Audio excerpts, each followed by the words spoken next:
Hello and welcome to the Science Fiction and Fantasy Marketing Podcast, the show where we help you establish your author brand, increase the size of your audience, and sell more books. I'm Lindsay Baroker, and I'm here with my co-hosts. I'm Jeff Poole. And I'm Joe Lallo. All right, and our guest this week is Joe. Hi, everybody. He went to Book Expo America and took tons and tons of notes on a lot of panels that sounded pretty interesting. So we're going to answer some listener questions, but then we're going to ask him about the new Amazon bestseller charts, kind of how to do more at Goodreads, and maybe a little bit about getting into libraries. So he's got a lot of notes. We're going to start out with those subjects and see how it goes from there. Before we get started, do you guys have any news you want to talk about?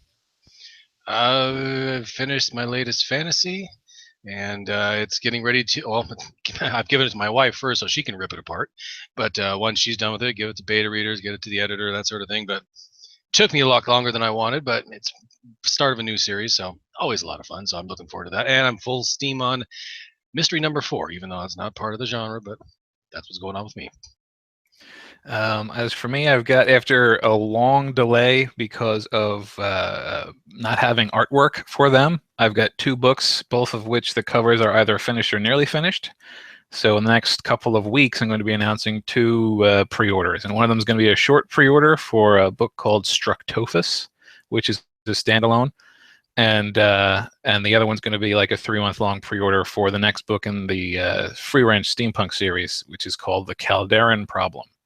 And that's where I am right now. And I'm writing the 5th book in the Book of Deacon series, even though it's actually the 9th book in that series. It's the 5th one in order from when I started writing. And there's spin-offs and side stories and stuff. I had to build a pretty complicated flowchart for reading order for this because of how foolishly I assembled them. Do you have a big cork board or something, or a big whiteboard, or you have one of those little things like Sherlock Holmes did on Elementary with a little yarn going to every different thing, or how do you do it? What technically what I have is just a website with some links on it. But what I ended up having to do in order to assemble these correctly was it was on just a sheet of paper, but I had to do like a forking timelines where it's like, okay, well, it starts here, and this happens in between these 2 books, and this happens before that, and that happens after that. So somewhere I have an Excel spreadsheet that was formulated from that. It's got all color codes and stuff. It's, you know, you're not that far off when you talk about the bizarre conspiracy theory whiteboard version of it. Now, this started out as just a trilogy, right? Where you weren't really, but it kind of was your bestseller. Is that why you expanded it? Yeah, the sequence basically was, it was the only thing that was making money for a long time. So I wrote the trilogy, which was all written at once. And then I wrote a much shorter sequel, but it's so distant that it's basically a standalone. And then I asked people what character they'd want, and I wrote a prequel about that character. And then people were still interested in that book, so then I finally wrote the 4th one. And then I wrote 2 different spin-offs, one a collection of short stories, and the other one a serial that take place in between the 3rd and the 4th one. So that's why it just grew outward in all directions, because it was the one that people liked best. Well, that's cool that you were able to do that you didn't like end it by killing everybody, or, you know, end it in such a way that you couldn't continue on. So maybe that's a advice to people. Yeah, you never know. You know, you might have all these series ideas and you don't know for sure which one is going to be the one that sells well. Absolutely. All right, for my news, I am next week, or the 15th, I think, I'm launching a new series with my pen name, which I've kind of ignored for about 1.5 years. So it'll be fun trying to get back in there, and it'll be interesting to see if things have changed and if it's really a lot harder to get into the top 100 of that sci-fi romance category or not. I know when I started the pen name, it took about 10,000 to hit that top 100 spot, and now it's 5,000. So. And I don't know if there's a whole lot more romances, or it's just there's more stuff in the category that doesn't really fit. There's a lot of things in there right now, and I know people experience this in a lot of categories. Like, you know, there's always these paranormal romance covers kind of sneaking into the other categories. Not that I wouldn't do the same with a sci-fi romance. If I had some genetic engineering in there or some cyborgs, I'll put that in the space opera, or you know, that division too. So we'll see how that goes. That's my only main news for right now. So shall we jump right into listener questions? Bring them on. All right. First one, Jarrett asks, the people who get ahead of the trends in self-pub are the ones who seem to skyrocket. So what's the next trend? Where's this going? You guys want to try to answer that first? Well, if I'm ever curious to see like where my genre is going, all I got to do is take a look at the top 10.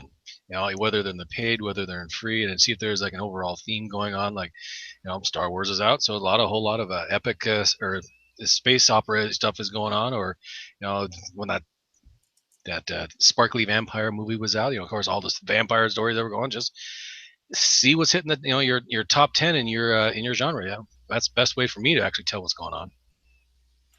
Yeah, I agree that like whatever is hot is probably going to get hotter. Although, you can, I guess the better way to discover a trend would be to look at not only what's big now, but what was big in the last few months to see which direction the arrow is pointing, basically.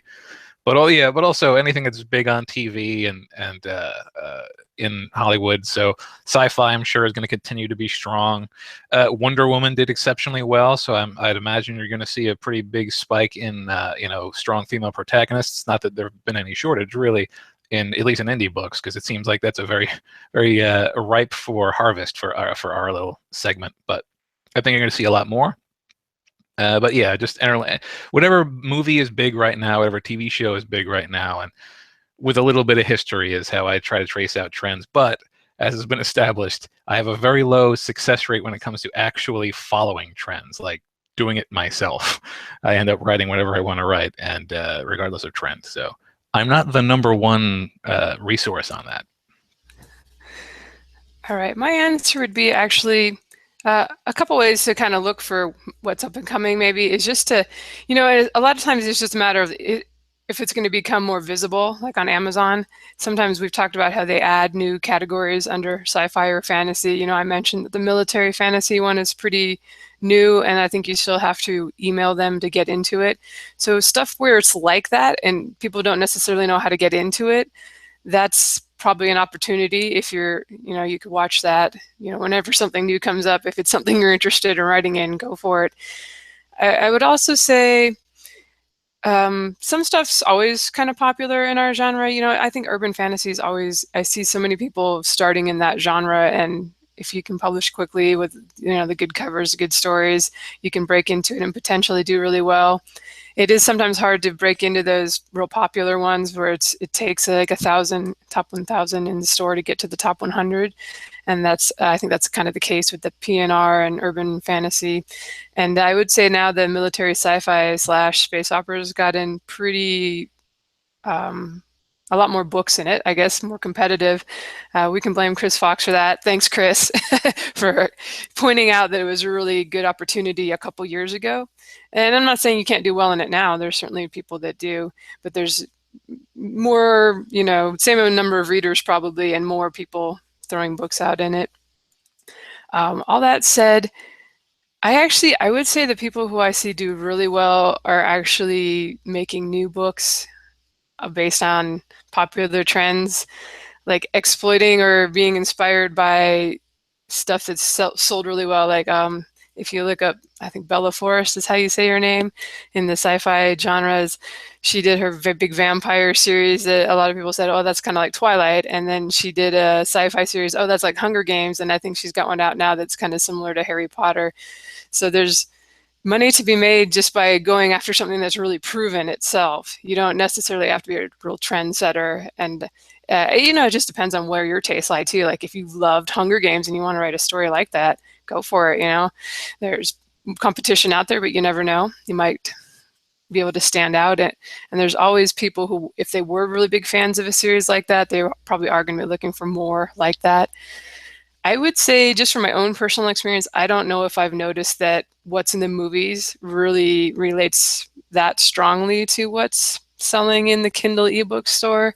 I wouldn't say it would hurt anything, but I don't know if, I keep feeling like, oh, there's new Star Wars and Star Trek movies coming out. We should see this huge surge in readers of space opera. And I don't know if that's true. I feel like they're the same readers that, when I get emails from them, they're like, oh, I've been reading this stuff for 50 years and I enjoyed your new series.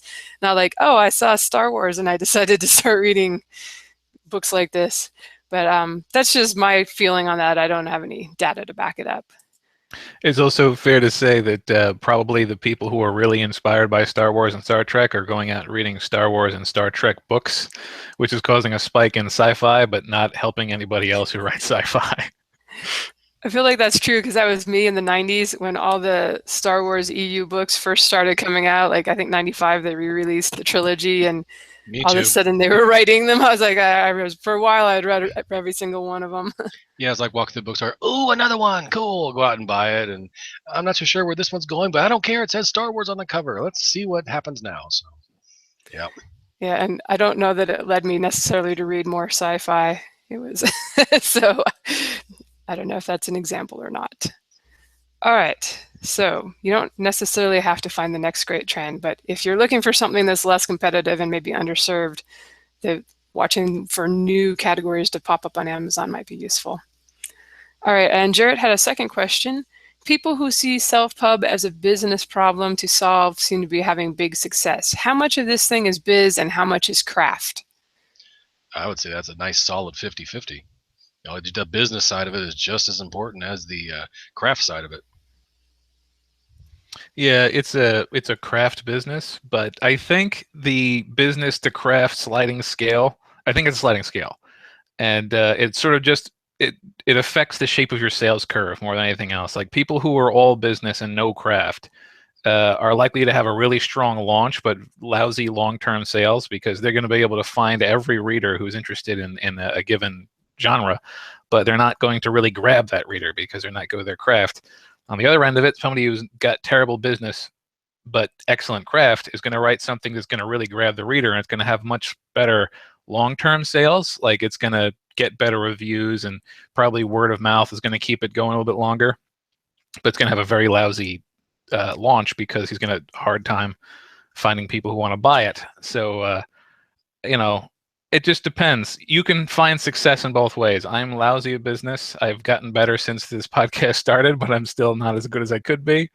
But I guess I'm good enough with the craft because I have people who stick around with my series and stuff. So you can make it work as long as you have at least some of both. Yeah, I think I've definitely seen people who are really strong in the marketing business side. They don't mind and go out and sell their book, and they can do really well. And a lot of those people too can, some people are both, and that's awesome if you're great at the craft stuff and you also have a knack for the business side. Sometimes the more business-minded people are better at kind of maybe doing the right to market thing or analyzing the trends and really thinking, or like going, hey, Harry Potter is still selling like hotcakes. I'm going to put Perry Potter out and see if people will check it out. And sometimes I think the kind of the pure artist, pure craft people, and I feel like all three of us maybe lean more towards that side, are just we want to tell the stories that are exciting to us, and we don't always think which niche is this really going to be in? Is it going to hit some of the hot tropes? I end up looking at the end and going, okay, at least I have some assassins. Assassins are popular, and there's a dragon in that one, so let's at least highlight that. And so I feel like you probably do need a little bit of both. It's going to be much easier to build a career if the craft is really strong. And I think when I would say even maybe just writing, if you have a knack for writing stories people really like, that resonate with people, because sometimes people can tell stories that really appeal to people and the writing itself is not that great. You'll read it and be like, interesting that this is selling. I wouldn't have guessed. So, it helps to have a little both, and more marketing definitely can hurt things. But if you have really good stories, or at least they really appeal to somebody, it's going to be a lot easier, and you're going to get a lot of people, like Joe was saying, can sell that book one. But if you have a series that depends on people continuing to buy the books in the series and you have a lot of drop off, or if you have your newsletter sign up is at the end of the book and you're offering a free novella and nobody's signing up for the newsletter, despite the fact that you're maybe giving away a lot of the book ones, that may be a time to consider going back to like a writing workshop or finding a couple other authors that will beta read for you and be very critical and harsh with their feedback. So, any more thoughts on that, guys? No more thoughts? Yeah, that covers it, I think. Yeah, about covers it for me. Alrighty. William asks, for ACX, for audiobooks, are you better off splitting royalties or paying up front? Now, I haven't actually done one, so I can't officially answer. But if I was going to do one, and I wouldn't mind doing one down the line, I have a feeling it's best to start out, being willing to split the royalties. Kind of like, when you publish a book with Amazon, you're willing to give them a small percentage, even though this might be a greater percentage. But someone's trying to help you out, by all means, take the help and just don't be stingy. Unless you have a whole bunch of bucks you don't mind throwing away there, because from what I've heard you two tell me, it's expensive. Yeah, I've done it twice now, and both cases I paid up front. And I think probably paying up front is not a bad idea. In my experience, the more seasoned narrators require you to pay up front, and I think there's also a requirement to pay up front if you're going to be non-exclusive. And I went non-exclusive on both of mine. I actually haven't used my non-exclusiveness, but it's nice to know that it's there. And I actually discovered something at BEA about that I can make use of with that non-exclusivity, because Overdrive does audiobooks, and that's not one of the two that they ship to with the exclusive version of the ACX contract. So that's my 2 cents on that. All right, and I think I'm up to about 4 or 5 books that I've done through ACX. And in the beginning, I was open to the royalty split. I clicked the option. I would go either way, and it ended up being that the better narrators and the more professional sounding ones, just in my case, were the people who were wanting the one I wanted was one of the most expensive ones, of course. But she came with a producer, and it's a really polished product she sends me. I have a beta reader listen to it and go along with the manuscript and let me know if there's any flubs. And there's very rarely more than a couple in the entire, 120,000 word novel. Whereas when I've done it before with a small production company, there were a lot more errors, and I just was like very frustrated with having to proof listen to this. And, at that point I didn't have the money to just hire someone to proof listen to it, but there were just a lot of errors that got through. And so that was kind of a time sink and frustrating to have to send corrections for all that. And I'm not saying that's going to be the case every time you're doing the royalty split, but as Joe said, generally those are the kind of just getting started, trying to make a name for themselves folks. And if you're willing to pay up front and pay a decent hourly rate, you can get some people that have like Hollywood acting experience, that have done traditionally published audiobooks, and and I'm not sure I've had this happen to me, but I've heard from other authors that they have found narrators that actually kind of have a following. Some people who are really into the audiobooks will like this voice of a particular narrator and will check out other books, especially if they're in the same genre. So you might get a little bit of a boost by paying for someone that's done quite a few books and has a following.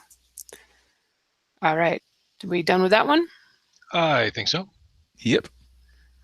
All right, moving on. Dale is going to be launching his second book here pretty soon. I think he's got an urban fantasy series going, and his question is, do we have any advice, strategies, or tips for marketing a second book in a series? With only 2 books in a series, I would say either drop the price of the first one when you're getting ready to release the second one, or just for a spell and put it on or tweet it out, put it on your blog or notice on your blog. Make the first one perma-free for a little bit in an effort to ramp up the sales on the second one, because that worked for me, like 3 different series of mine. So that'd be my 2 cents. Yeah, when you've only got 2 books, price promo on the first book, making sure that the update the first book so that you mention the second book in the back matter.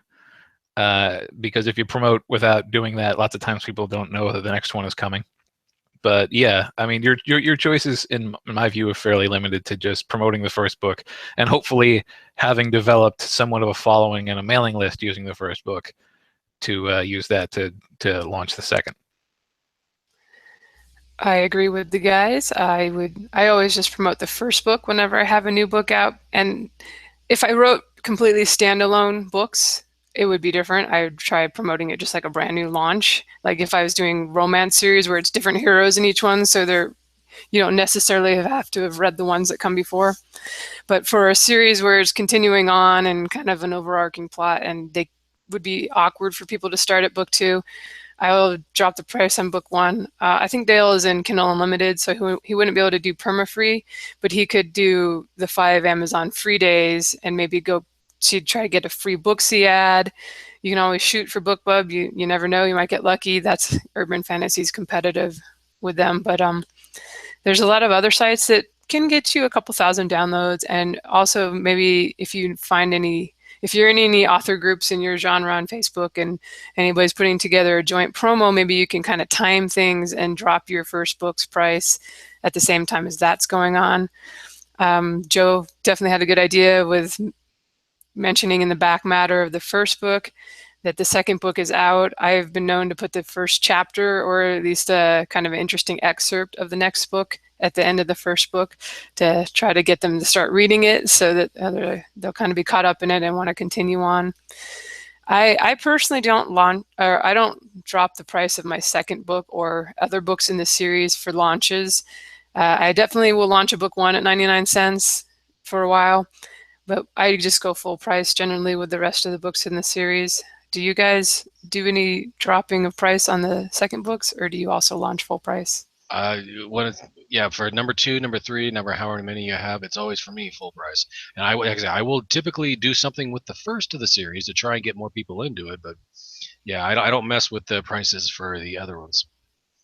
Yeah, I mostly only discount the first book. Sometimes, on rare occasion, if I have a pretty big promotion lined up for the first book, or like the first book has been free for a really long time, it's hard to do anything more to push sales. Sometimes I'll try to do sort of a double promotion where I'll be like, the first one's free, the second one's half price, but I've only done that once or twice, and it hasn't had a pronounced impact. One exception for me is when I've gotten a Bookbub on the first one as a freebie. I have a couple times dropped the second one to 99 cents, and I put that in the book description of book one. I'm like, oh, you can get book 2 for 99 cents at the same time. And an impressive number of people would actually just pick that up the same day without having read the first one. But that's not for a launch. That's more for, I'm 6 or 7 books into the series, and they've been out for a while, and here I had this Bookbub opportunity, so I'm using it. I have seen people that will launch a book 2 and following books in a series at 99 cents for like 2 days to give their mailing list an opportunity to purchase it at the lower price. I don't see anything wrong with that, but I feel like maybe you're leaving a lot of money on the table that way.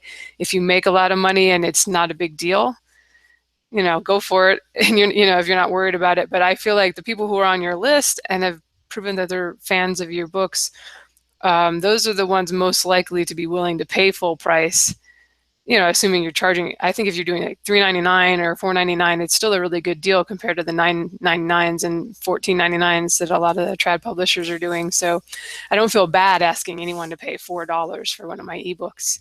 But that's not really what you asked, but that's how the pricing, how I do it. Focus on the first book. We have a question in the chat where Antonio was saying, what if you were to launch at $5.99 or higher, like the trad published books? Do you think it could sell? And I responded to him like, my own opinion is no, not for a lesser known indie author, but I wanted to run it by you too, see what you think.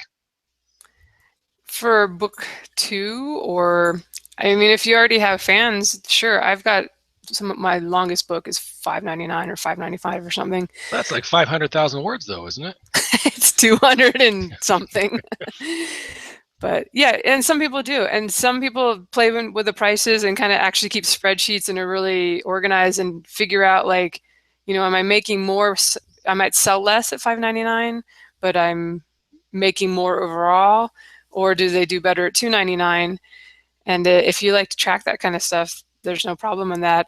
The only thing when you're selling more, even if you were making the exact same money, you're getting more people into your series, more people onto your list, more people as buyers at maybe at $2.99, or even that could be argued at 99 cents. But you have to sell so many at 99 cents because of the 35% royalty that, you really have to ask if it's worth it. And it can be with a book 1 for a limited time, or even permanently if you've got a whole bunch of other full price books for them to go on and buy.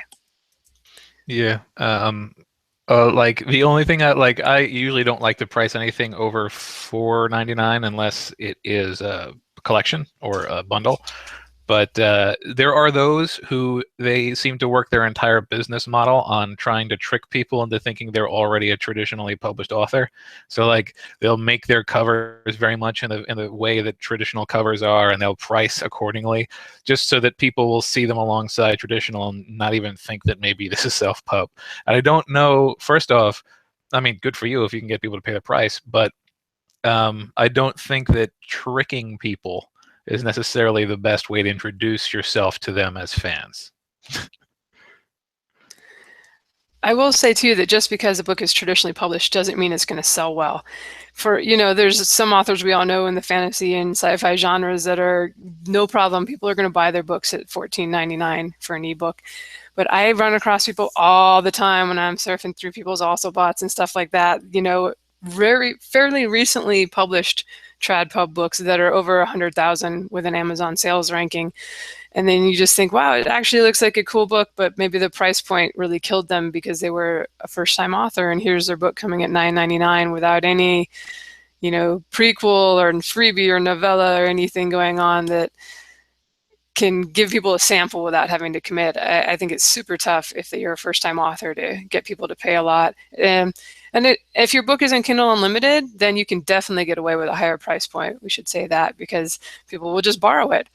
So that's a lot of times when you see an indie doing really well at a higher price point, you will notice that they're also in Kindle Unlimited, and you'd have to ask the person, but a lot of times it'll skew a lot more towards page reads and borrows in that case. All right, hope that answered the question. Got one from Felicity. She wanted to know if each of us could kind of name 2 or 3 of our resources that we like or recommend for self-publishing success. For me, it's definitely making the series starters perma-free, or if you don't do it perma-free, make it just like maybe put book 1 of series 1 free for a month or 2, and switch off book 1 of series 2 for free for a couple months or so. Plus, for me also, I make sure your back matter / front matter is up to date, because if you're reading the book and you really enjoy the book, when you get to the back matter that says, okay, well, in this case the stories continue, and then the next book, and have a list of the titles that you have there. Because like myself, whenever I find a book that I really like, if I read the book and I like it, I'm looking up that author to see what else they've done, and because I always enjoy finding a good author in a nice new series, and I'll be my next favorite series. I'll just say, I think she was asking about resources like books or other podcasts or that kind of thing. That's how I took it. I don't know. Oh. All right. Not Well, you go ahead and answer it that way then. Excellent. Yes, your advice was excellent. Thank you. I think, Joe, you want to go? Sure. Okay. So yeah. Just bowing out. if we take resources to mean where we get most of our money, then the answer was long tail from true fans and a low cost series starter and having a mailing list. If we go for my resources for like learning to be a better author and do better business, for learning to do better business, I co-host a podcast and talk to experts in the area. That's where I get most of my good information. And you good folks listening to it are therefore getting all of the same information that I'm getting. So thumbs up to you.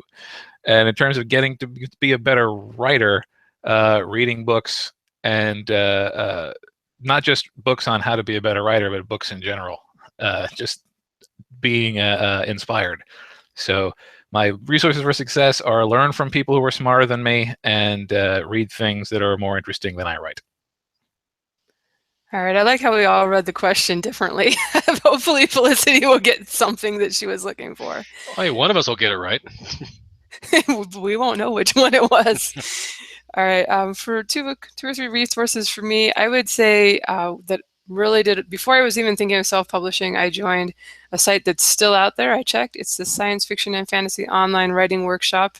It's exactly what it sounds like. You post chapters or short stories, other people critique them, and then you critique other people's chapters or short stories. And I'm very much a kinetic learner, so that was super useful for me. And there were a lot of people like that had stuff published or had editorial experience on there, and I learned a lot from them. And I learned a lot from critiquing other people's chapters and trying to figure out, like, God, this is boring me. Why is it boring me? And maybe being able to apply that with my own stuff. I feel that now that self-publishing is so easy, that a lot of people just jump straight to it. They finish their book. They're like, this is awesome. My mom liked it. I'm going to publish it, get cool cover. And for a very few people, I think that works. But most people, I would spend the time trying to do some of the craft stuff. It doesn't have to be an online workshop. Depends on how you learn. Some people really like to just read books on writing. Other people like to go to lectures and panels at cons and things. So figure out what works for you and really hone the writing. Even though I'm, very pro self-publishing, I like that I had to kind of sell some short stories first, just because the Kindle hadn't really taken off. I don't think the Kindle was around yet. And at that time, that was considered the route to traditional publishing. And it gave me a little bit of confidence, even though I never made any like pro sales to the big magazines. I sold to some anthologies and I actually got money and, copies and stuff. So it gave me a little confidence that my writing was okay. It was good enough that I could make some sales, so that when I did publish my first book, I knew that I was really quite confident that at least some people would like it. Like I didn't think everybody would like it. That's never the case. But I felt that if I could find my peeps, that they would get into the series and want to read more. So I guess that's one resource for me, the online writing workshop. As far as once you've already self-published and you're trying to figure out how to sell more books, I don't think it'll be surprising that I'm a fan of the podcasts. In the beginning, especially, I listened to everything that was out there, and there wasn't very much in the beginning. I remember when the self-publishing podcast guys started their show, I was like, yay, there's a podcast. That was probably like 2012 or something. And, some of it now I've heard everything, almost, heard 90% of the stuff that's going to be said out there. So I tend to pick and choose a little more now. I've got some... there's some people that are really good at the analytical stuff, and I've searched for them on iTunes to see like who all has interviewed them. Chris Fox falls into that camp. Susan K. Quinn, we've had her on the show before. She was real smart. She's got a book called For Love or Money, I think, on self-publishing and marketing.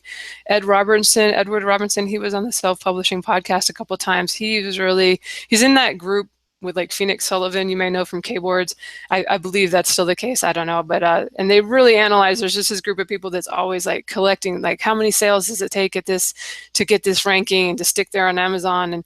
And so it was very interesting listening to him. And we had Nick Webb on the show. He was interesting to listen to. The people I really like to listen to are the ones that they're not necessarily publishing 12 books a year or chancing into a new category that there's not much competition in. These are people that launched books into popular categories and maybe 3 or 4 books a year, and they're managing to sell them and really doing all the right things. So I think that they have advice we could all benefit from. I love the people that just were like, yeah, I wrote like 20 books my first year and I'm killing it now. That's awesome for them, but most of us aren't gonna be able to do that, right?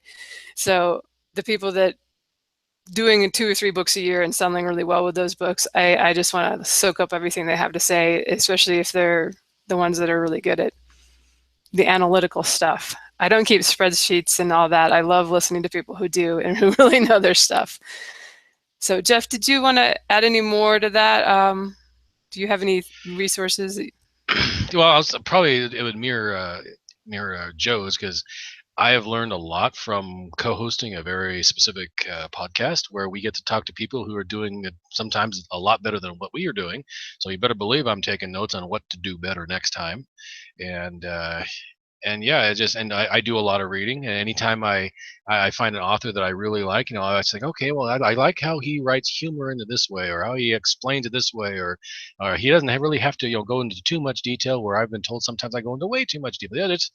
Same answer. Just is talking to people who do it better, and doing a lot of reading in the same genres that we're actually writing in.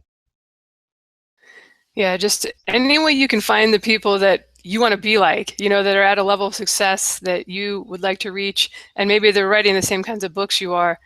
Follow those people, go stalk them, see what they're doing, sign up for their newsletters, see what they're doing, But yeah, Jeff, did you say there was a question from chat that you wanted to throw out there?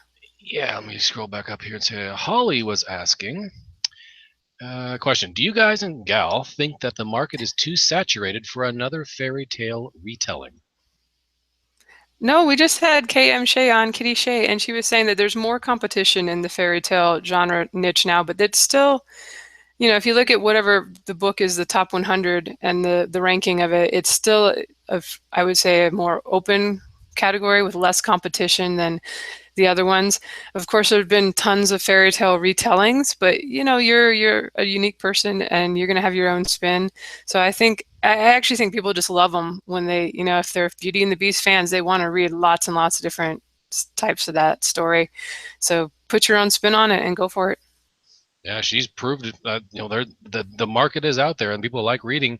They like almost like they like seeing different twists about the same fairy tales that everyone already knows, and just to see what they're going to do with it. So yeah, it is fairy tale retelling. So uniquely among genres, this is people who are already aware of the story and familiar with it before they read the new one. So these people are in the market for retellings. So I would say that there will always be people who are eager for the next one, no matter how many they run into.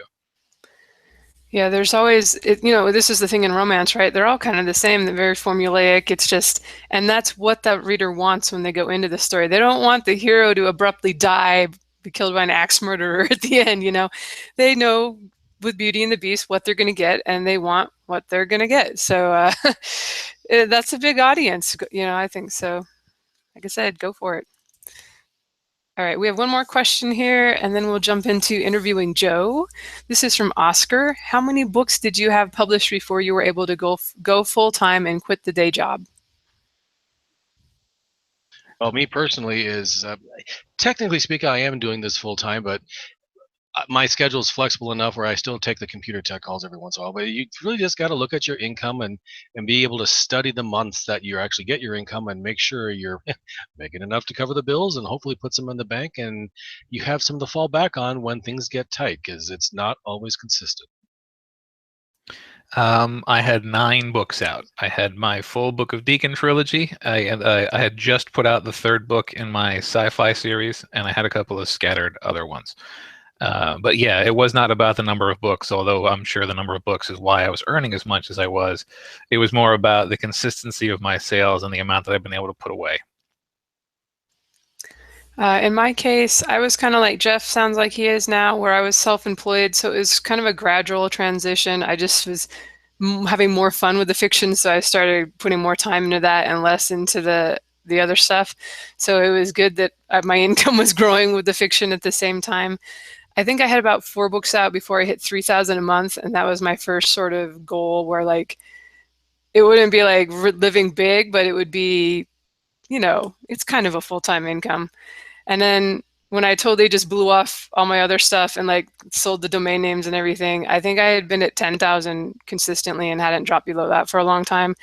And that's not, everybody doesn't need that much to live, unless you're in Hong Kong or New York City or, depending, you probably don't need that much unless you're, supporting a family, what you need. But what I wanted to see was kind of not dropping below a certain level that I had in my head. And after been a year and I hadn't dropped below that, then I started feeling confident that, yeah, this is the day job now. This is how it's going to go. And I'm pretty sure. And at that point, I had a couple series out, probably like 15 books, something like that. And yeah, that's it for me, I guess. It's just whatever your level is of comfort. A lot of people, the wise financial people, say to like save 6 to 8 months of income at least. If you're supporting people, it's different than if it's just you and you can go live in a box if you need to or on a friend's couch. So yeah, there is no set number. We've had people on the show who quit their day job after like 2 books. And I'm always thinking, it's probably not going to be, they're not going to sell that well indefinitely, because that's the order of things. They do well and then they drop off and you have to have something else to replace it. And, if they make it work, all the power to them. I wanted to have a couple series going and a couple different book ones I could advertise before I was going to rely fully on this. All right. No more thoughts? Questions for Joe? All right. So, Joe, how was the conference this year? You went last year too. You've gone a couple times, haven't you? I think it's the second time I've gone. They did in Chicago recently. I don't know if it was last year or the year before. I didn't go to that one, but I've been to it in New York at least twice. And it was good. It was smaller. And specifically, there was a lot less specifically self-pub stuff this time. There previously had been a show within a show called You Publish You, which was only self-pub. And they would have all the vendors and stuff that were targeted for self-pub and specific career talks for self-pub. That wasn't there this year. I might look around to see if they've spun it off to a separate convention some other time of year. But as a result, I didn't get as much in terms of vendors who had stuff I could use.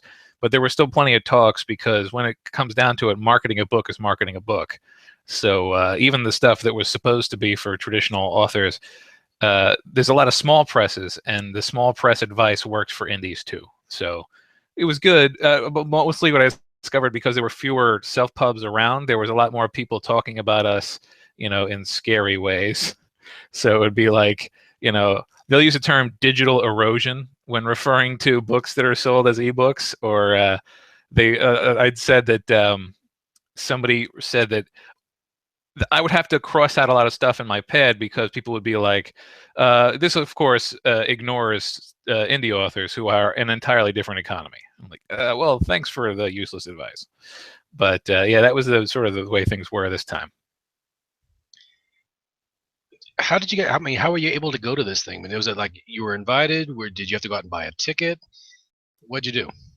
You buy a ticket. It's a trade show, so if you are an author, I forget exactly how rigorously they screen it, but basically, if you are an author, a publisher, an agent, a librarian, or a bookseller, then you can come to this thing, and they'll charge you a lot.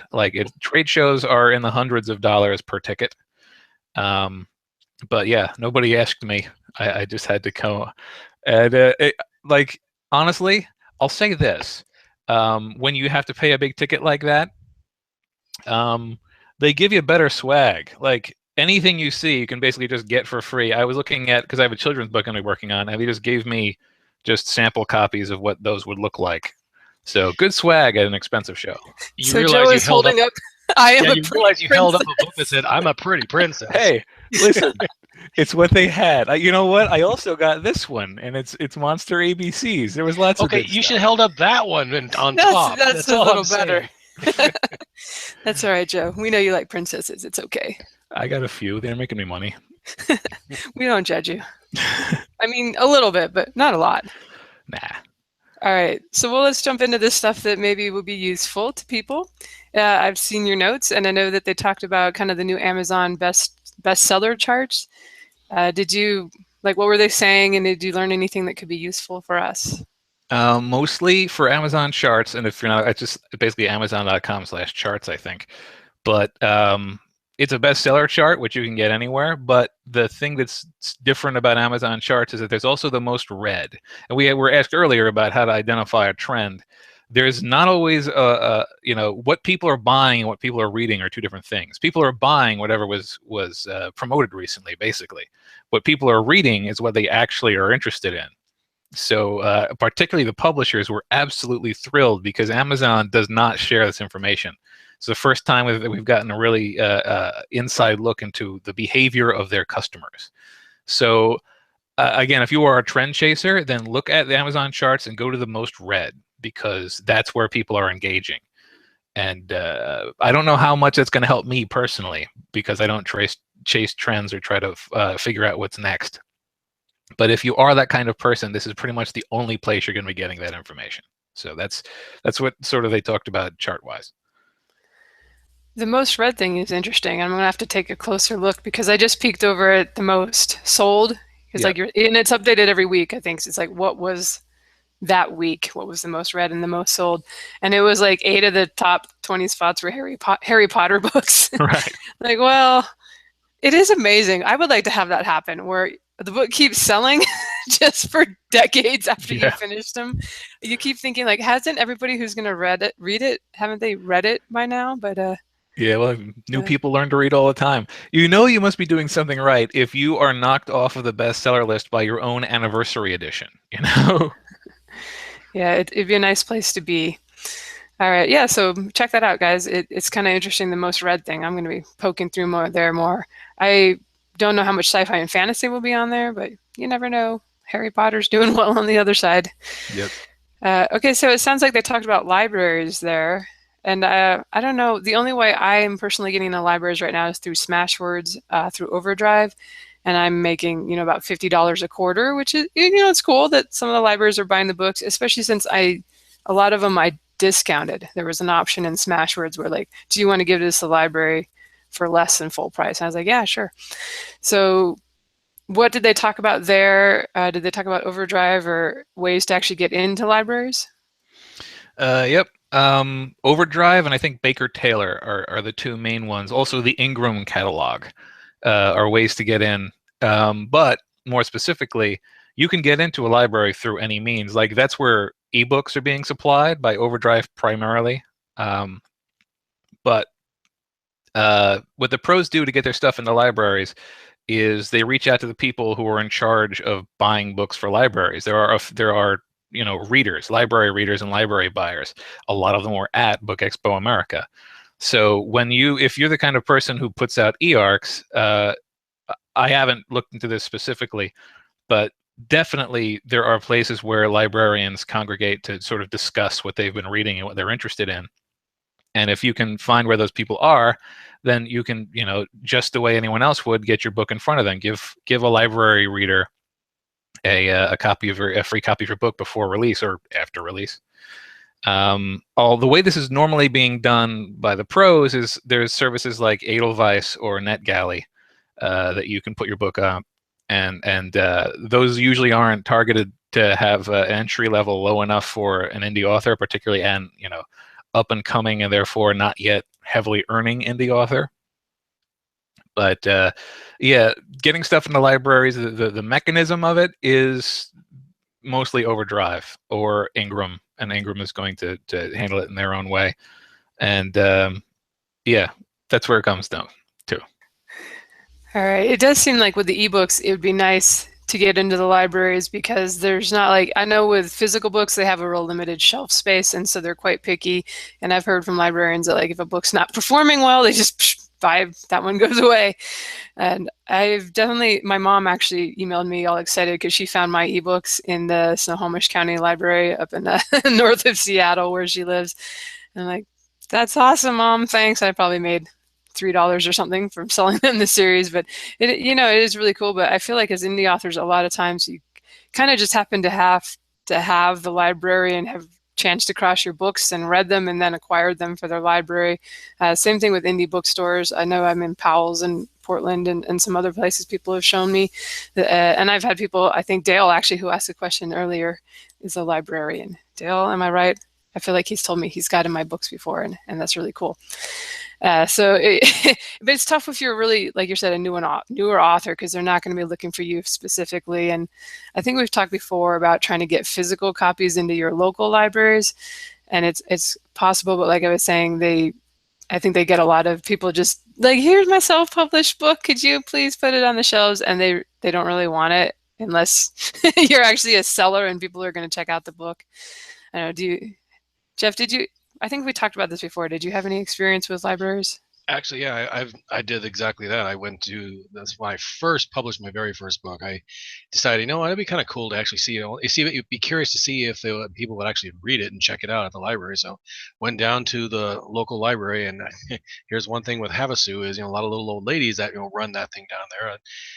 And I walked up to him and I said, "Do you have a local author section?" She's like, "No, they pretty much just mixed in with the rest of them." "Why do you ask?" And I said, "Well, it's because I've written, a fantasy story, and I thought you guys might like to have a copy of it." Well, man alive. Bear in mind, I was still a strong introvert at that point, so it took a lot of guts for me to walk up and give a bunch of little old ladies there. As I'm walking away, I hear them like, "Oh my goodness, look, he said he wrote this." And they're like huddled around there like a football team trying to decide on a play, just chattering away. And I'm sure my face turned as red as a Coke can. But then, I with my local library here, I can actually log in and I can see, if it's been checked out or whatnot. And people started checking the thing out. So I came out with number 2, and sure enough, that one started being checked out as well. So I started actually, anytime I went traveling to another city, I'd bring copies of the books and just drop them off there. And sure enough, they put them on the shelves, and they start going out. And then I noticed that they started getting loaned to other libraries as people are asking about them. So for me, yeah, it works out well. I know that my ebooks, because I do the same thing as you do. I have everything, set up with Smashwords. I've actually told it, like, if you want to put it at a cheap price, I don't care. I mean, I make some from it, but not enough to be significant. But it's still a little bit there. And I start seeing them pop up in New York. And just recently, I looked, and there's a couple of them in Montana. I'm like, okay, cool. All right, that's makes me smile. Yeah, before you jump into your next question, I should say, I think a lot of people go, well, libraries, I'm not going to make any money selling the books to the libraries, but, that's just a lot of, you can get really great fans that way. Now we're on the digital era, but I know in the 90s, I checked out tons and tons of books, 80s and 90s when I was growing up. And a lot of the authors that I first found in the library, I became a super fan and, now buy every book that they publish in the $15 advanced reader e-arc from Bain, So you never know. A lot of times it's just people that don't have the money to buy the books or still prefer print and sampling things. But, often once they find the author, they will pay for new books from the author. Especially in your print edition, you have like where you can be found online, like because in the print edition you can put whatever you want in there. So I've got links, not links, but I've got where you can find my blog, and if you happen to be on Facebook or any of the other ones, here's how you find me, sort of thing. And I've actually picked up readers that way, so it works. Yeah, and even if somebody doesn't have the money to buy your books, they can still become a great fan and like a spokesperson for your books. And who knows, maybe they're the real chatty Cathy on Facebook and have 2,000 friends that actually read their recommendations. Or someone that happens to be a chairman of a book club, and all of a sudden, presto, your book is now being shared amongst a whole group of people. So yeah, it works. All right, you had another question for Joe on this, right? Go ahead. Oh, okay. Let's see. All right, Joe. So they were talking about, there's more libraries in Starbucks. Have they noticed any patterns? I mean, are there some genres more apt to be borrowed than others? I mean, is there how much of an increase in demand for ebooks has there actually been? All right, yeah. So they definitely, they had said they gave at the beginning of one of the talks, they gave the statistics that there are more libraries than Starbucks, and that libraries receive more visits over the course of a year than Major League Baseball games do. So basically to hammer home that they're not a dying thing. But they were saying, well, in terms of patterns, they found that people who read ebooks from libraries are just as likely to borrow as to buy. So it's not always a lost sale. They say that people who read, particularly ebooks in libraries, tend to skew higher income, higher education, and female. And in terms of like the books that are being borrowed most often, it follows current trends, but at the top is usually romance and thrillers, which are at the top of most lists anyway. And what else we have? Oh, audiobooks are getting borrowed in libraries more often than they used to. And in terms of how things are going, shifting demand versus ebook to paper books, the last couple of years has actually been flat. They showed a graph at one point, and if you were to combine ebooks and paperbacks, then it stayed within a few percent for the past few years, and basically ebooks and paperbacks have sort of been jockeying back and forth year over year, just sort of gaining 5 to each other and losing 5 to each other. So it varies greatly from year to year with that, in regard to that. Yeah, I go to the library all the time and check out audiobooks. Just whenever I'm getting ready to head up north to Sacramento, I'm like, oh well, I need something that's going to take me 10 hours. And man, I look for the long ones. I don't look for the ones that are only like 3-4 hours. Like, no, I need something that's going to keep me occupied. Now, are you checking out physical audiobooks, or Joe, did it sound like it was digital or physical from the library? My library here in Retirement Central USA here, they actually they mostly have the physical CDs, but lately they've been picking up more and more of like they look like a little MP3 player, and then they give you just a simple little cable with what's called an 1/8-inch mini jack, which is like a standard headphone connection. And as long as your car has some like its own input in there, you can just plug it right into your car, and presto, you can listen to it that way. I've used both of them. I personally don't care if my car has a CD player, car has a little auxiliary input. I do not care. I can get it in there somewhere. Yeah, and in terms of Overdrive was the one doing a lot of the talking about the libraries, hence Overdrive being the main way to get into libraries. And they were saying that CDs are still a strong way that people are getting them, but yeah, digital, like I think there's a there's a spin-off of Overdrive called Overdrive Listen, which is a way in which you can borrow audiobooks digitally from libraries. So those are probably why it's rising faster now than it had been. Yeah, that would be great because most of us indie authors aren't going to have CDs that we can, I've done 10, 20 audiobooks now or have had them done with publishers, and only one, it was Tantor, actually did a physical CDs of the, everybody else is just digital. I mean, maybe if you hit really big, they do that, but I feel like it's going to be tough for most indie authors to get CDs out there to the libraries. But if they start taking more of the digital audiobooks, I would definitely be interested in that. Did you have to could you go through Smashwords or Draft to Digital, or how did you try to get those into the libraries? I was just looking into it. I have not determined how to get my audiobooks into libraries. I've been published by audiobook publishers, and if you go to overdrive.com, you can actually search to see if your audiobooks showed up there. But the only audiobooks I have in libraries right now are via the publishers. So I really don't know. I do know that the books that I have through Smashword, the ebooks I have through Smashwords, have ended up in the libraries through Overdrive. Yeah, that's the same case with me. I'll be watching. I'm curious about getting the audiobooks in the library. I feel like those are so expensive that that's a really good deal for people that can just check them out. And even if a library only bought one copy, you would actually make a little something with the audiobooks since they are more expensive. All right, let's jump into, they had a Bookbub rep, right? Were there any updates? Did you get them to say what kind of books they're looking for right now for their sponsorships?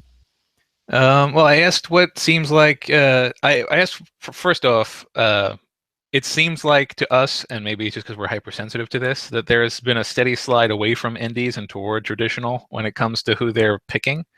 And they assured me that they're still doing about half and half, and that they consider indies to be a big part of their focus. And like I was saying before we started, that when you talk to a BookBub rep at one of these conventions and you ask them for advice, they start answering you as though you're an indie. So they're clearly still dedicated to indie, helping out indies, but it's now half and half as opposed to primarily indie, I suppose.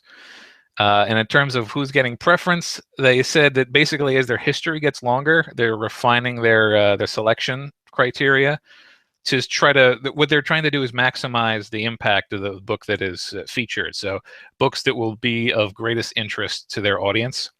So books in genres that are more popular are going to get picked more often than, well, I should say subgenres are going to be picked more often than subgenres that are less popular.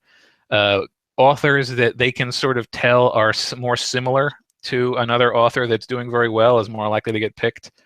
They sort of indicated that they didn't outright say, but context clues sort of pointed out that things like press coverage and awards are starting to factor more heavily into their decision-making process. So if you have won an award, or if you've got like a newspaper review or a notable blog review, it might be worth throwing that into the comments, because knowing that is going to help them sort of write the blurb that they're going to, like the actual feature blurb. And they reiterated repeatedly that there is no minimum review requirement. They refer to that as a persistent rumor. But you can get a book in with very few reviews if other factors make it more valuable. That said, a well-reviewed book is going to be much more likely to be selected. So you don't have to wait until you have 20 reviews to pitch a book to them, but they might not pick your book unless, especially if you're unproven, unless they have a lot of reviews to go by. That's like the same analogy, like, oh yeah, sure, you have a chance of winning the lotto, but if you buy several million copies or several million lottery tickets, your chances are better of winning the lotto. Yeah, I think I've seen somebody get in with like 7 reviews before, but it was in like children's nonfiction or something that's not super competitive. Yeah, all the things you said to try to get noticed, especially, and it's tough for science fiction and fantasy because there's really no breakdown. There's like with fantasy, it's urban fantasy and epic fantasy. I think they do have a paranormal romance category, but those are, to me, those are really different genres. I don't care much for urban fantasy, but I love epic fantasy, and so it's a little frustrating when you're competing against all these different ones. And, even if they're still 50-50, I think it's just that everybody knows about BookBub now, and every indie author is submitting constantly. So it's a lot more competition to get picked. I do believe that, what you were saying, where certain authors or certain books maybe have performed well in the past for them and they pick that one again. Because I know with my Dragon Blood box set, I did it 2 years in a row at 99 cents. They took it the first time, both times. I did it recently at free. They took it right away. And I have other stuff that I've tried. They're like, no, they just don't want that one. Or, I know there's other factors too. It's not just all about me, but I've noticed that some books, they're like, oh yeah, we'll give you that, no problem. And other books is like, well, not interested, or maybe you like to do the international plan where it's, you go out to the UK and Australia BookBub sites. And I know with my pen name, there's no science fiction romance category. They will put you either in paranormal romance, or if you just have a ship on a cover and not a smoochy couple, you might be able to get into the sci-fi category, but it's not a good fit. And I hardly ever get a BookBub with my pen name. I think I've gotten 2 in 3 years of trying. And she may even, it's been so long now that I'm like, I think they're just maybe said, no, the science fiction romance is not a good fit. So fortunately for a lot of the romance categories, those are easier to sell by other means, or the readers are just voracious, so they're like scouring the list trying to find new ones. But it can be tough with BookBub if you're not really a good match for, as Joe was saying, what they kind of know sells a lot of copies. That Dragon Blood box set was my only thing that ever, just off the basis of the BookBub ad, hit the USA Today bestsellers list with nothing else going on that week or no other ads. My other stuff doesn't usually move nearly that many copies at 99 cents. All right. You mentioned in your notes that BookBub had some suggestions for marketing that went beyond just their stuff. And let me throw out real quick, the BookBub actually has a blog if you haven't been there. I think it's like BookBub Insights that's for self-publishers, and every week they post something, and they've like analyzed, does a book blurb do better if you say USA Today bestselling author versus whether you don't say that? And so it's interesting to check out their blog if you get a chance. Yeah. During the talk, they kept on referring back to it, and I do read the blogs, and it's got good information. But basically, what they did is they sort of ran through a case study of a launch, and I'll go through it quickly. The first thing you should do is claim your author profile if you haven't already, and keep it up to date. This costs nothing, and it allows people to follow you, which they're trying to do like a sort of a social thing now. Apparently now you can even get like a little like badge to put on your site so people can click on it and follow you on BookBub. But so that was the first thing they said. You should do that immediately, even if you don't have a looming release. The second thing was the feature deal, which is their main thing, and we all know it's very difficult. But they suggested doing this particularly with series starter a few weeks to a few months before a new release, so that people are buzzing and working their way through your series when you finally do a new release in that series. And they reminded to keep your back matter up to date on whatever book is about to be featured, so that even perhaps stuff in other series can start to get a hit if it's at least mentioned in the back matter of the book they have. And next up, they said pre-order alerts. This is new. It's not free, and it's not necessarily available to you. It costs 2 cents per follower, and you need at least 1,000 followers, and it's USA only. But it's guaranteed. It's not. You don't have to sign up for I should say you don't have to sort of try for a pre-order alert. They will send it as soon as you buy it, and also only good for single authors. But so no multiple author sets. But they were saying that it's been in their trial phase. It's been doing extremely well, and they're starting to analyze if whether or not the 1,000 follower thing is really necessary. That's basically calibrated so that it will pay for itself. People who have at least 1,000 followers tend to make their money back on a pre-order. So that's why it's that many. But if it turns out to be even better return on investment than they think it is, then they might lower the bar for that. After that, they mentioned new release alert. This is free. So as soon as you have a book that is long enough to qualify, I don't know the number specifically, it's a page count, then you should add it to your thing and set it up for a new release alert, and it will go to all the people who follow you. And apparently it won't just go to all the people who follow you, but all the people who have ever downloaded one of your books, which means not necessarily, people might not have even clicked through to follow you, but if they bought one of your books, then they'll get the new release alert too. And the last one was Bookbub ads, which are also not free, but they recommend that you set those up, particularly less as a lead up and more as during and after a launch and promotion. And it's the same thing as Facebook or Amazon ads, where you should experiment to see how the targeting works. I should point out about this, though, I had remarked that they know everyone who follows me and everyone else that person follows and all the books that those people have downloaded. So they have much better information on my audience than I do.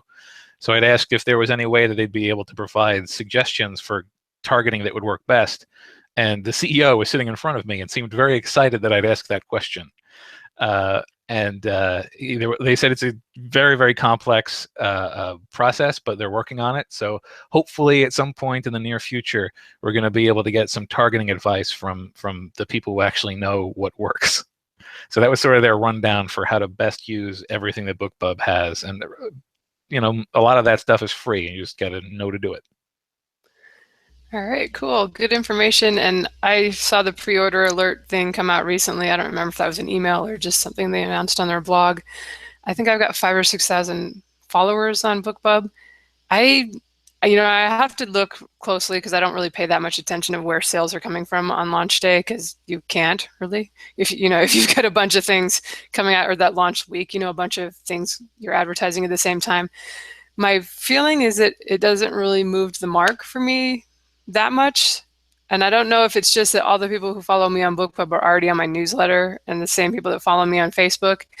I'm sure it counts for some sales, and I'm always happy when they email me and say, we announced your new alert, But I will be trying the pre-order thing at some point, just so I can try it once, because that way you would be able to analyze whether it moved the needle, because you wouldn't be, if it's a pre-order, you've got it for 3 months. Bookbub, here it is on April 2nd or whatever, and you would know that's probably the only thing you had going on that day that would have sold books. So I figured it'd be like $100 or $120 for me to do with my number of followers. So, at 99 cents, it might be tough, but if you have a full price new release, you wouldn't necessarily have to sell that many to be worth it. So we will keep you updated if I or any of the guys check it out. All right, Jeff, did you have a Bookbub question? Well, I did, but he pretty much covered it, so I think I'm good there. All right, we've been talking for over an hour, so we will move on to our final and last topic, which we teased you with in the beginning, Goodreads. All right, why don't you tell us? It sounds like they talked about Goodreads, and it sounded like there's a lot of things that we should be doing. I don't know about other indie authors, but I kind of was gung-ho with Goodreads when I first got started. I was buying their ads and trying to get involved in the groups and do all the things you're supposed to do. And, I found the ads were actually something that did work a little bit for me in the beginning, but this was 2011 now. And I eventually wasn't able to use up my money because I just wasn't getting enough clicks and impressions on the campaigns. But could you tell us what they talked about and maybe what we should be doing? Sure. First off, like the case study they did, they actually had the author there. This is a person who was able to get on the New York Times bestseller list largely because of Goodreads. So clearly it can be used very effectively. But she was traditionally published, and a lot of the information you're going to get here you can't really do on purpose because it involves basically hitting every editorial list. But there's still a lot of good stuff. First off, they recommend doing giveaways pre-release, and this is because Goodreads is one of the places where you can get pre-publication reviews. Like as soon as the book is up, people can start putting in ratings and reviews, and you can do a giveaway and give away like there's ebook giveaways now, but you can also give away like galley copies or really set up for a paperback. Do a couple of paperbacks like pre-orders of your own and give them away. That way you can start getting buzz out and some reviews for a book that's not out yet, so that when your release date comes along, people will be more likely to buy it because they see that early readers liked it. They also say that Goodreads is big on social amplification. So they recommend that if you have any readers on there, just sort of encourage them to interact with your book so that because every time they add it to their list or give it a rating or add it to one of the Listopia lists or anything that they do, it puts it out there onto the feed, and then everyone who follows them sees it, and then maybe they decide to add it to their list, and then that goes out to everyone who follows them. So it's very well set up to spread word of mouth automatically. So they recommend pursuing engagement with the people that you do have. And when it comes to like Listopia and the user-made lists, any book, I mean, don't go and try to cluster bomb the lists with your book, but like if there is a list that fits your book very well, like if, for example, I've been in a lot of story bundles, and Story Bundle tends to put together a list of all the books in that story bundle, then make sure that you're on that list. If you have a book in a very specific niche and there's a list about that, then add it to it, because not only do people look for those lists and browse them, but just adding it to that list sends a little blast to the people who follow you. So that was recommended.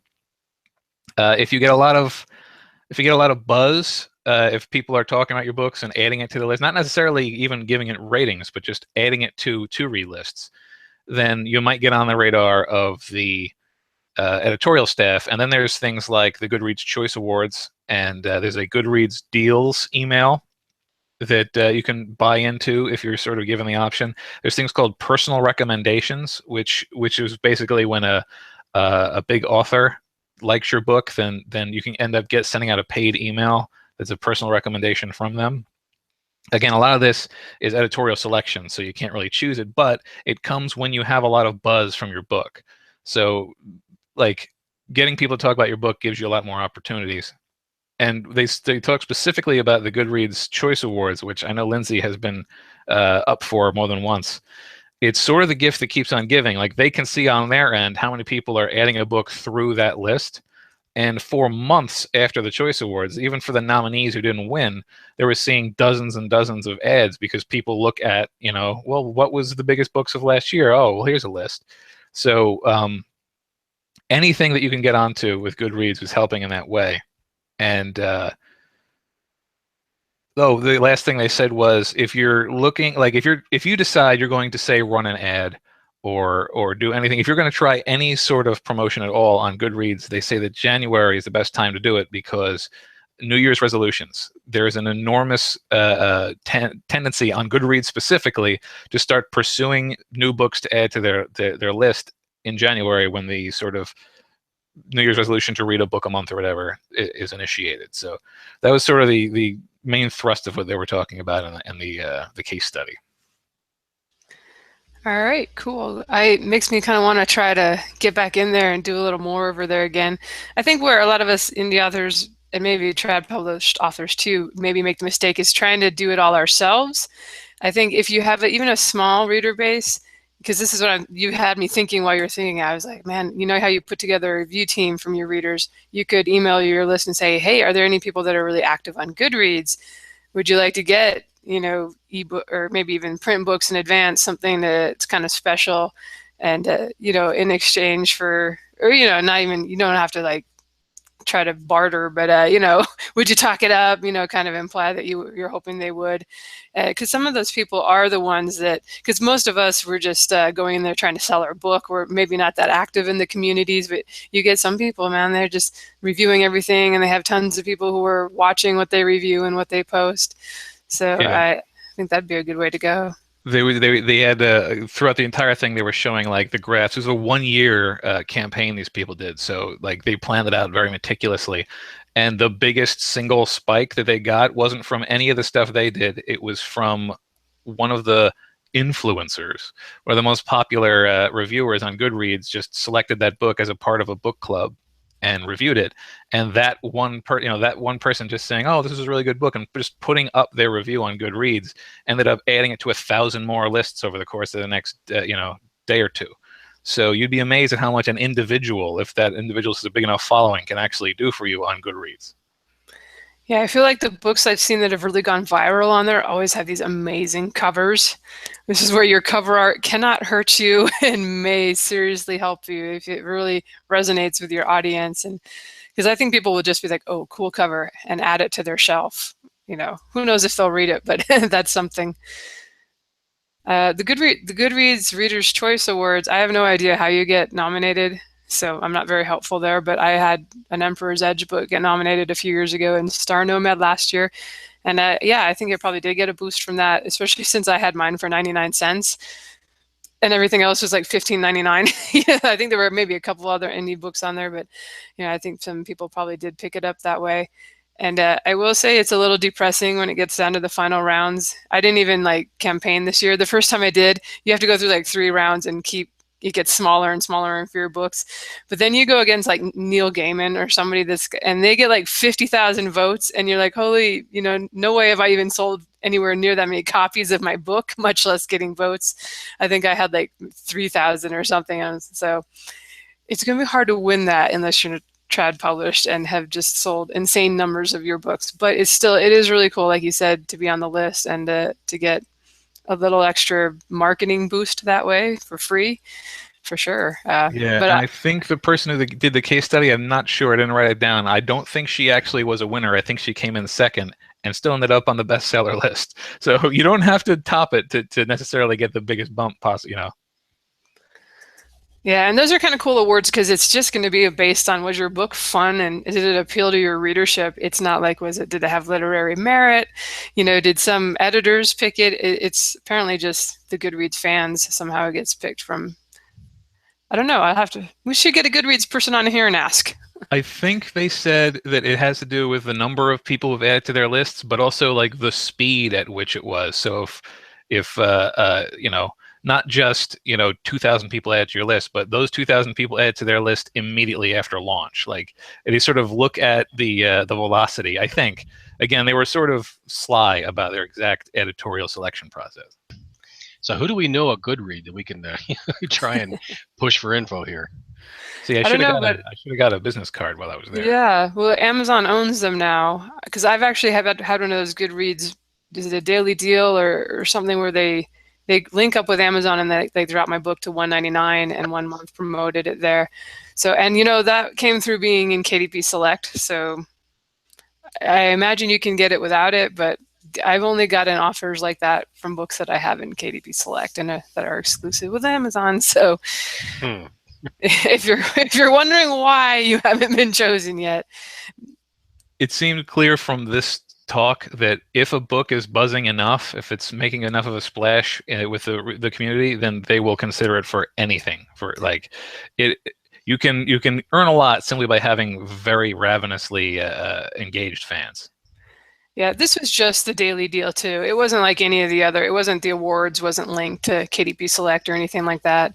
It makes sense that it would be a book. I can see it being a book that was chosen and added a lot because the other one that I had done was like my last book, I think, in my Emperor's Edge series. So, and it had been like a cliffhanger ending on the one before. And so I'm sure readers by then were invested in it and added it and read it quickly. But yeah, good to know that it's possible to actually, that it matters because when you see people, this person added my book to the shelf, and you're like, well, does that mean anything? Are they actually going to read it? Is anyone going to see that? It's I knew it was a social media kind of platform, but it's encouraging to hear that it can actually, if you have it, the stars align and things look good, and maybe I love the idea of giving away pre-release books to really get things going. If I was ever good enough to have the paperback ready before the ebook launched, someday with some series, I'm going to actually hold back on the ebook launch so I can have the audiobook and the paperback ready to go. But all right, that was it for me. Jeff, did you want to ask a couple more about Goodreads before we wrap up? The one question I was actually most curious about is I saw in your notes, Joe, and you just mentioned it there. Goodreads is doing something about an ebook giveaway now, because I think most of us are familiar with the print giveaways. How does that ebook thing work? Yeah, they said at the speech that it was out of beta, but it's not yet. Like, I guess it's rolling out because it's not available to everyone yet. You don't necessarily have the option to choose it yet. But I looked into it, and basically, it's for Kindle, as you might imagine. Again, it's an Amazon company. They deliver it directly to the devices. So I mean, it's not just ebook only; it's Kindle only. And I believe it actually functions like basically as giveaway codes as opposed to you giving them a file. but it's going to cost $120, I think, and you can give away up to 100 copies, and they do the fulfillment. So it's different from paperbacks in that way. And other than that, it seems like it works exactly the same way. Like they make random selection once the thing is up. You choose how many you're going to give away and all that. So it's going to cost us money. Interesting. Yeah. Yeah. I would do that though. I've been waiting for that. I would do that because I stopped doing the paperback ones because I had to ship stuff and sign it and mail it off. And half the time the winner was in Australia or something. Right. And we've already had that talk about shipping and handling before, but the ebook thing sounds great, especially if you could give away 100 copies or whatever without having to buy all the copies. I mean, like $100 flat fee would be reasonable. Yeah. Yeah. I mean, I can't tell you how many times I've been like watching the end of a giveaway going, okay, please not Australia, please not, in Europe. I mean, come on, make it the US. And oh, congratulations, you're sending it to Ireland. God damn it. So, oh well. Oh, they actually had one other thing to say about giveaways when they were talking about how like they give away 2 to 3 books during, or 2 to 5 books during a giveaway. They have not found that going anywhere above that makes much more of an impact. Like giving away 20 books didn't get them 20 times as many reviews as a result of those books, didn't give them 20 times, 4 or 5 times as much buzz. So 2 or 3, just the giveaway itself is enough to get interest in the book, and then the 2 or 3 that you give away are usually good for a review or 2. So they didn't advise against giving away huge numbers of books, but they personally didn't do so and didn't see the value in doing so. Yeah, I would think it's the giveaway itself that would be interesting, that would cause people to see the book and maybe add it to their shelf, thinking even if I don't win it, maybe I'll check it out later. Yeah. All right. Jeff, did you have any more questions? So the only other thing I was kind of glancing through the notes, and I saw something about sending out ARCs for your yet to be yet to be released novel, hoping to give them away in the hopes of garnering some early reviews. What happens though if you're sending out an ARC and Goodreads doesn't have the book yet? I mean, you're obviously the whole point is you're trying to get people to leave reviews first, and I know Goodreads will typically add they troll Amazon's obviously the two are owned by the same company, so they'll troll Amazon's catalog and make sure that everything that over in Amazon is pulled over to Goodreads. But what happens if you're trying to get early reviews for something that just doesn't exist yet? I mean, do you actually have to go out and physically release it, or like release it as a pre-order? You can add it yourself. I've done it several times. Like when I've wanted to get ads from eReader News Today and some of the sites that will now do launch ads. If you don't yet have the book up on Amazon because you don't want to do a pre-order there, you can put it up on Goodreads and they can at least see the cover and the blurb. So yeah, as soon as have those 2 things, you don't need a file to be done. You can put up a Goodreads page for your book and start getting reviews if you send out early copies. So you physically do it, are responsible for getting the book up there, or you give them the information and they do it for you? You should be able, if you have an author page, you should be able to go in there and add your books. Yeah, I've never tried it, so yeah, that's good to know.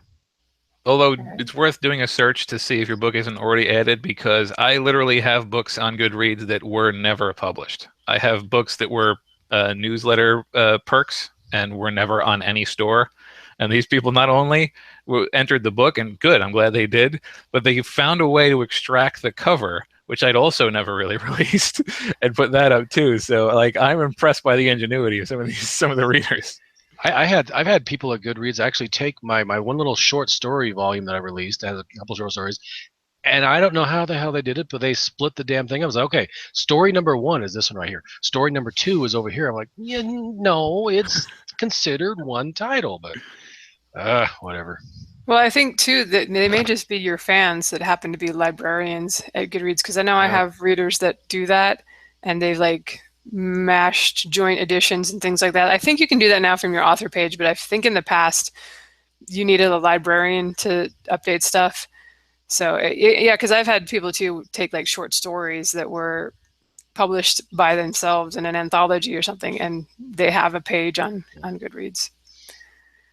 But I guess that is enough action and excitement for today. Do you guys have anything else you want to throw out there before we wrap up? I think that pretty much covers it for my end here. That's it for me. All right. Well, thanks for listening, everyone. This is going to be, let me check because I haven't done the show notes yet. Episode 135 will be marketingsff.com if you want to come by and leave a comment or a question.